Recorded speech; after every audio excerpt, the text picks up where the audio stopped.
Hello বন্ধুরা, good morning. সবাই কেমন আছো? আশা করছি যে যেখান থেকে আমার এই ভিডিওটা দেখছো সবাই ভালো আছো, সুস্থ আছো। আমার এই ছোট্ট পরিবার থেকে নতুন একটা ব্লগে তোমাদেরকে অনেক অনেক স্বাগত আর অনেক ভালোবাসা।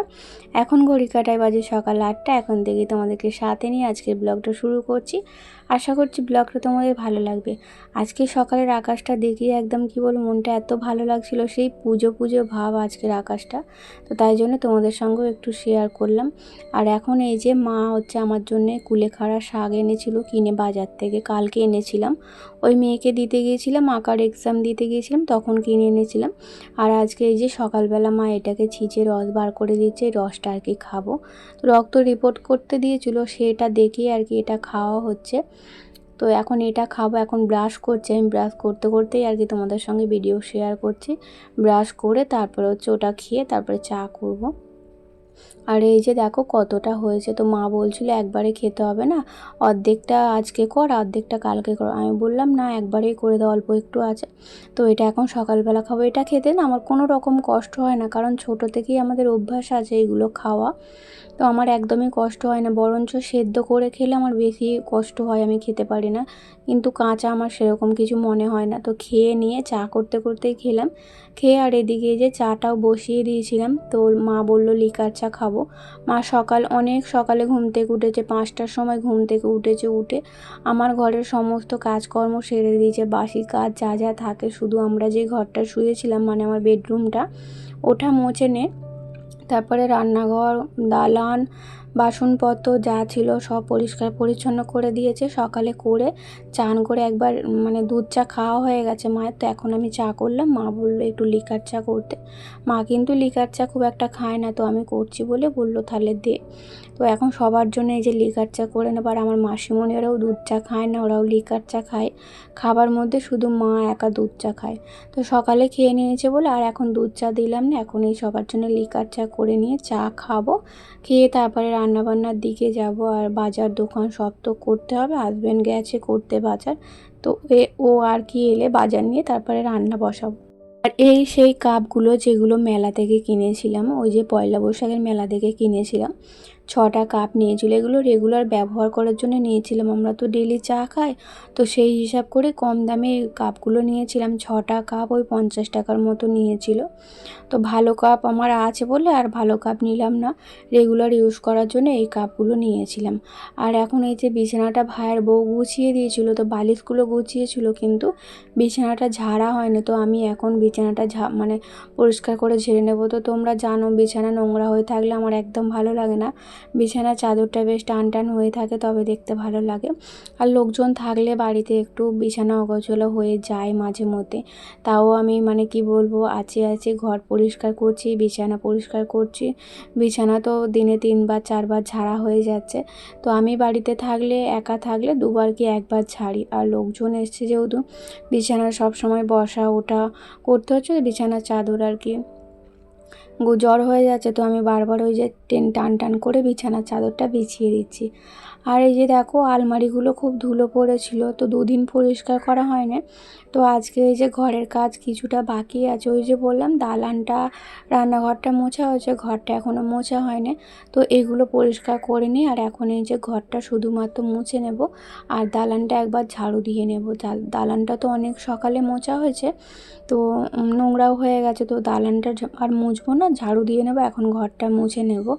আর আজকের মপ দিয়ে মুছলাম না, শুধুমাত্র ঘরটা মুছবো, তো তাই আর মপ ব্যবহার করলাম না, হাত দিয়েই ভালো করে মুছে নিচ্ছি। আর মা আরে ওদিকে বসে বসে ওই ঘরে গল্প করছে। তো আমার ঘর মোছা হলে তারপরে টিফিনের জোগাড় করব। তো টিফিনে আজকে মুড়ি খাওয়া হবে, হাজব্যান্ড তেলে ভাজা এনে দেবে। তো পেঁয়াজ দিয়ে কাঁচা লঙ্কা দিয়ে চাটবাট করা হবে, শসা কোচানো হবে, তো ওই দিয়ে মুড়ি খাওয়া হবে। আর টিফিন করে আর দেখো তোমাদের সঙ্গে তো ঠিকঠাকভাবে ব্লগ শেয়ার করতে পারছি না, বাড়িতে লোকজন থাকলে রান্নাবান্নার একটু ঝামেলা থাকে। তো সেই সব করতে করতে সময় চলে যাচ্ছে, ঠিকঠাকভাবে ব্লগটাই শেয়ার করতে পারছি না। তো আমার রান্না অর্ধেকটা হয়ে গেছে, আর এখন শুধুমাত্র মাছটা বাকি আছে। এই যে মা মাছ ভাজছে, হাজব্যান্ড অনেক মাছ এনে দিয়েছে। তো এত সব মাছ করব না, কিছুটা রেখে দেব আর কিছুটা আর কি রান্না করব, ভাজা রেখে দেবো। আর আমার না একদম খেয়াল ছিল না কাঁচা ফ্রিজের মধ্যে তুলে রাখবো বলে, ভাজা রাখলে না আমার হাজব্যান্ড খেতে চায় না, আমি কাঁচা মাছই রেখে দিই দেখেছো।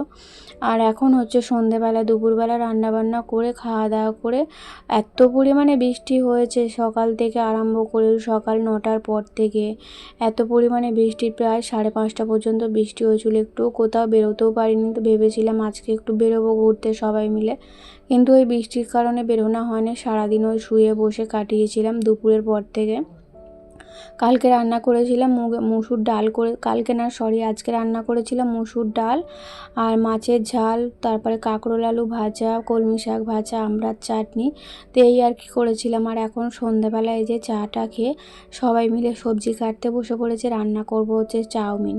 আর আজকে চাউমিনটা না পুরোপুরি আমি ফোন দেখেই আর কি করব, ইউটিউব দেখেই আর কি বানাচ্ছি। তো চাউমিনটা জাস্ট অসাধারণ হয়েছিল খেতে, ইউটিউব দেখে আমি বানিয়েছি চাউমিনটাই প্রথম ফার্স্ট টাইম এরকমভাবে বানাচ্ছি, কোনো দিন এরকমভাবে বানাইনি। আমি তো নর্মাল আর কি যেমন ঘরোয়া চাউমিন হয় এইভাবেই আমি বানাই, তবে আজকে একটু অন্যরকমভাবে ট্রাই করলাম। প্রতিবারে তো এক জিনিস ভালো লাগে না, তো সবাই আছে বলে এরকমভাবে আর কি ট্রাই করলাম।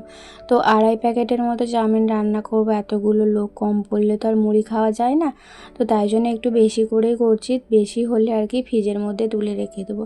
আর মাংস এনেছি আজকে হচ্ছে চিকেন চাউমিন করব, তো এগ চাউমিন করব না, চিকেন চাউমিন করার জন্যই মাংসটা এনেছি। তো মাংসটা ধুয়ে আর মাকে দিয়ে দিয়েছিলাম কাটতে, মা কেটে আর করে দিয়েছি আর ম্যারিনেট করে রেখে দিয়েছি ওটা ভাজবার। দেখো সকালে এই ব্যাগ থেকে সব বার করে বাজার করতে গিয়েছিলো এই ব্যাগটা নিয়ে, তো এখন দেখছি ব্যাগটা একটু শুকনো হয়েছে, তো আমি আবার কি করলাম এইগুলো সব ব্যাগের মধ্যে ঢুকিয়ে দিলাম। তো এমনিতেই তো আমার রান্নাঘরটা খুব ছোট, খুব অসুবিধা হয়, এখানটা কিছু রাখলে না খুব অসুবিধা হয়, তাই এগুলো তুলে দিচ্ছি। আর কুট্টুর হচ্ছে আমার রান্নাঘরটাই খুব পছন্দ হয়েছে, মানে রান্নাঘরটাকে আমার পছন্দ হয়েছে ওর। তো আছে রান্নাঘরে আসছে দরজা দিয়ে আর শুয়ে পড়ছে মেঝেটাতে, বলছে যে এটা আমার ঘর। যাই হোক, এখন এই যে মাংসগুলো ম্যারিনেট করে রেখে দিয়েছিলাম, এখন একটা একটা করে পকোড়ার মতো করে ভেজে নেব। আর পুরোটা তোমাদের সঙ্গে শেয়ার করছি না, অন্য আর একদিন তোমাদের সঙ্গে শেয়ার করব পুরো চাউমিনটা বানানো, কি করে কি করলাম না করলাম। এই চাউমিনের মধ্যে না লেবুর রস, সয়া সস, তারপরে কর্নফ্লাওয়ার, ময়দা, একটা ডিম, নুন দিয়ে আর ম্যারিনেট করে রেখে দিয়েছিলাম, সেটাই এখন একটা একটা করে ভেজে নেব। বাড়িতে যেমন একা থাকি, কাজ যেমন থাকে টাইমের মধ্যে সব কাজ হয়ে যায়, কিন্তু বাড়িতে যখন আত্মীয় স্বজন আছে তখন দেখবে কাজের শেষ হয় না, তো সবাই মিলে সাহায্য করলেও দেখবে কাজ থেকে যায় একটার পর একটা। আর এই দুটো দিন তো খুবই ব্যস্তর মধ্যে দিন কাটছে, তোমাদের তো আগের দিন বললাম প্রচুর ব্যস্ততার মধ্যে দিন কাটছে, ঠিকঠাকভাবে তোমাদের সঙ্গে ব্লগটাও শেয়ার করতে পারছি না, তবুও যতটুকু পারছি তোমাদের সঙ্গে শেয়ার করছি। আমি তো সকাল থেকে ব্লগ শুরু করি 11টার মধ্যে, আমার ঘরের কাজকর্ম মিটে যায়, কিন্তু এখন রাত্রি 10টা বেজে গেলেও ঘরের কাজকর্ম মিটছে না। তো তাও কিন্তু আমি একা করছি না, সবাই হাতে হাতে আমার করে দিচ্ছে। তো দেখো এতগুলো লোকজনের খাওয়া দাওয়া সেগুলো তো করতে একটু টাইম লাগবে, তাই না? একা যেহেতু বাড়িতে থাকি, তো এখন অনেকজন এসেছে, সেগুলো করতে তো সময় লাগবে। এখন দেখো আমার রান্না বান্না হয়ে গেছে, গ্যাসটা ভালো করে পরিষ্কার করে মুছে নিয়েছি, তবে এখন খাবো না, একটু পরে খাবো। তো ভেবেছিলাম রান্না করতে অনেকটা লেট হবে, তো এখন ওই 9:30 মতো বাজে, হাজব্যান্ড বললো এখন খাবো না পরে খাবো, তো আমি এই কাজগুলো গুছিয়ে রাখছি, সেই সকাল হলেই আমাকেই করতে হবে। আর মা তো এখন থাকবে, ওরা চলে যাবে কালকে সকালে বাড়ি চলে যাবে, মা থাকবে কিছুদিন, কারণ আমার ওই যে দাঁত তোলা হবে তার জন্যে মাকে রেখে দেবো। ডাক্তার তো বলেছে কয়েকদিন রেস্ট নিতে হবে দাঁত তোলার পর, তাই মাকে রেখে দিয়েছি, মানে রেখে দেবো। আর এখন দেখো চাউমিন রান্না করছিলাম আমি, আর এদিকে আমার মা মাসিমণি এরা সব বাসনপত্রগুলো মেজে দিয়েছিল, তো যে বাসনগুলো জল ঝরে গিয়েছিলো সেগুলো উপর করে দিলাম, দিয়ে আর যেগুলো মাজলো সেগুলো আবার মানে কি বলবো গামলির মধ্যে উপর করে দিলাম। আর এখন রাত্রি 9:30টার সময় আমি ঘর দালান ঝাড় দিচ্ছি। কি বলো তো, আমার তো এটা একটা অভ্যাস, ঘর দালান সবসময় পরিষ্কার পরিচ্ছন্ন রাখার তো অভ্যাস হয়ে গেছে, নোংরা হয়ে থাকলে আমার একদম ভালো লাগে না, তো এই করি জানো তো। এত লোকজনের মাঝেও আমি ঘর দালান সব সময় পরিষ্কার করছি। ওরা এক কাজ করছে, আমি খালি ঘর পরিষ্কার করছি। রাতে 9:30 10টা বাজতে যায়, এখন আমি ঘর দালান ঝাড়ু দিচ্ছি।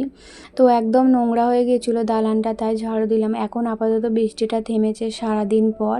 সন্ধ্যের পর থেকে আর বৃষ্টি হয়নি, সারাদিন আজকে বৃষ্টি হয়েছে। আর আজকে অনেক কাচাকুচিও করেছি, সব এই দালানে ওপর দিকে মেলা আছে। তোমরা হয়তো কিছু দেখতে পাচ্ছ না, তো দালানটা পুরো দেখালে তোমরা বুঝতে পারতে আমি কত কাচাকুচি করেছি। তো আজকে যতটুকু দালানে শুকনো হবে তারপরে বাইরে মেলে দেবো।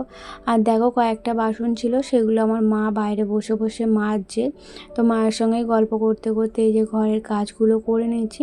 আর সেরকম কাজ নেই, এখন একটু রেস্ট নেব, তারপরে ওই 10টা 10:30টার দিক করে খাওয়া দাওয়া করে নেব।